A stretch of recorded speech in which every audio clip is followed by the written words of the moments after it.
petit des Corrigans. Anicet le bossu, encore un, faisait métier de jouer du biniou. Sitôt qu'il y avait une noce dans le pays, on le voyait arriver, l'instrument sous le bras, et suivi de son chien Gwendal, il jouait le temps qu'il fallait, et souvent plus. À se revoir la compagnie, allez Gwendal derrière, et le voilà parti allant d'un côté à l'autre, de gauche à droite à gauche. Il est vrai que la dernière bolée de cidre est souvent la bolée de trop, donc il était bourré quoi. Je ferais mieux de me coucher, oui, et il se laissa tomber au pied d'un rocher tapissé de fougères sèches. Il n'eut guère le temps de dormir, et il fut vite réveillé par les aboiements plaintifs de Gwendal, qui n'en finissait pas de trembler sur ses pattes.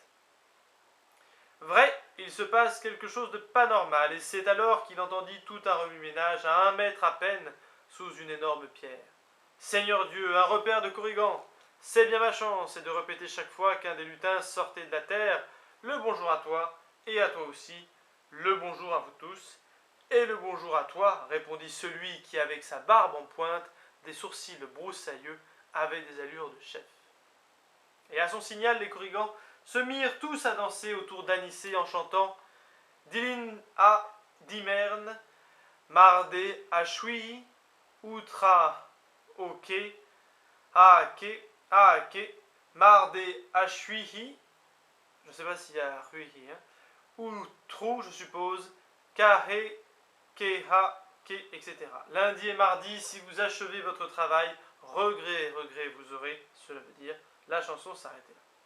Il y avait bien une suite, mais aucun Corrigan n'en connaissait le premier mot, alors il reprenait sans cesse les mêmes paroles, attendant vainement la suite. Vous connaissez l'histoire après, et vous allez voir la différence. Tu connais la loi des Corrigans demanda celui qui avait des allures de chef. Ma foi non, répondit Anicet.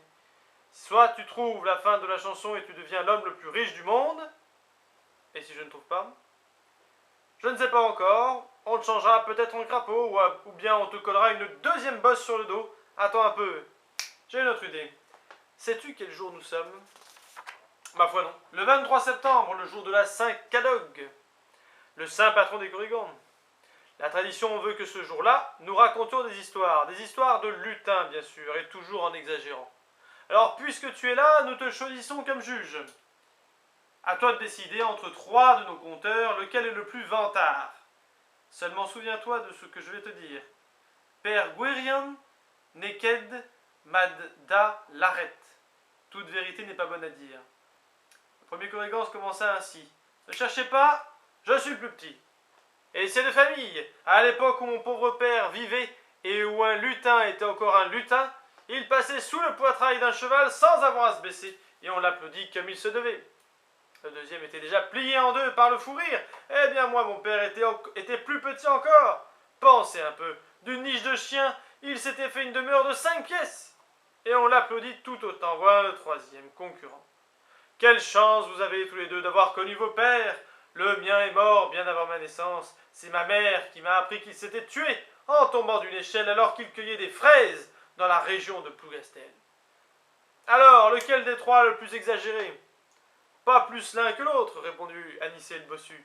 Comment, rugit le troisième Corrigan conteur, n'ai-je pas mieux menti que les autres? Peut-être, mais si je l'avais dit, les 2 autres m'auraient assommé. Ça c'est sûr, dis donc, tu as oublié d'être bête, toi.